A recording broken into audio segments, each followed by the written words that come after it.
Hello, good morning সবাইকে। সবাই কেমন আছো? আশা করি সবাই ভালো আছো, আমরাও ভালো আছি।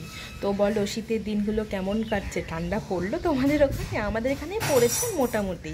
তো চলো আমার ভিডিওগুলো দেখতে থাকো, আর আজকের ব্লগটা এইখান থেকে শুরু করা যাক। চলো চলো তোমাদের সাথে একটা গল্প শেয়ার করি। জানো তো, সেদিনকে না আমি ফেসবুক স্ক্রোল করতে করতে হঠাৎ দেখি যে একটা ভিডিও এসেছিল আমার কাছে। সেটা হচ্ছে কাঁকড়া, একজন কাঁকড়া ঝাল বা তরকারি কিছু একটা করেছিল। তো দেখে না খুব খেতে ইচ্ছা করছিল। তো মাকে বলেছিলাম, মা তুমি যদি বাজারে যাও, কাঁকড়া যদি পাও, ছোট বড় না, তো আমার জন্য না নিয়ে এসো। তো মা তার দুদিন পরে গেছিলো বাজারে, অদ্ভুতভাবে সেই কাঁকড়া পেয়েছিল এবং আমাদের জন্য এনেছিল। আর এনেছিল কই মাছ। কই মাছটা তো আগেই দেখেছো, কিন্তু আমি জানো তো এর আগে জীবনে কখনো কাঁকড়া ছাড়াইনি। কেন জানি না, হঠাৎ করে আমার ইচ্ছা হলো কাঁকড়া ছাড়ানো।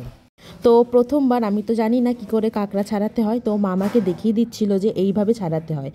আর যখন মা এনেছিল না, কাঁকড়াগুলো পুরো জ্যান্ত ছিল। তো মা বলছিল কিছুক্ষণ চাপা দিয়ে রাখো, তারপরে দেখবে ঠিক হয়ে যাবে, তারপরে ছাড়াবে। তো গাইস, এই প্রথমবার আমি কাঁকড়া ছাড়ালাম। তো কেমন ছিল এক্সপিরিয়েন্স? ছিল মোটামুটি, কিন্তু কাঁকড়াগুলো কামড়াচ্ছিল। যাই হোক, তারপরে আমি ফাইনালি ছাড়িয়েছিলাম।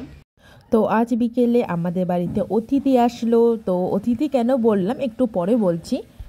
তো বিরিয়ানি তো প্রত্যেক দিন কেউ খায় না, তো ধরো ভালো কিছু হলো বা খেতে ইচ্ছা করলো, তো তখনই আনা হয়। তো বিরিয়ানি দেখে আমার বোনের দুজনের মুডটাই চেঞ্জ হয়ে গেল। তো বিরিয়ানি, তো বাবা অফিস থেকে আসার সময় নিয়ে এসেছিল বিরিয়ানি।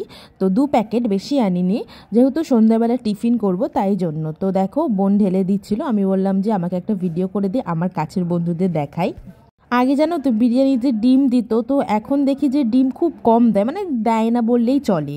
তো ডিম, আলু, চিকেন যখন দিত তখন খেতে খুব ভালো লাগতো, এখন আলু আর তোমার চিকেন দেয়। তো যাই হোক, সেটা দিয়ে খেতে হবে। তো আমি আর বোন দুজনে, স্যালাডও দিয়েছিল জানো তো, আমি আর বোন দুজনে খেয়ে নিচ্ছিলাম।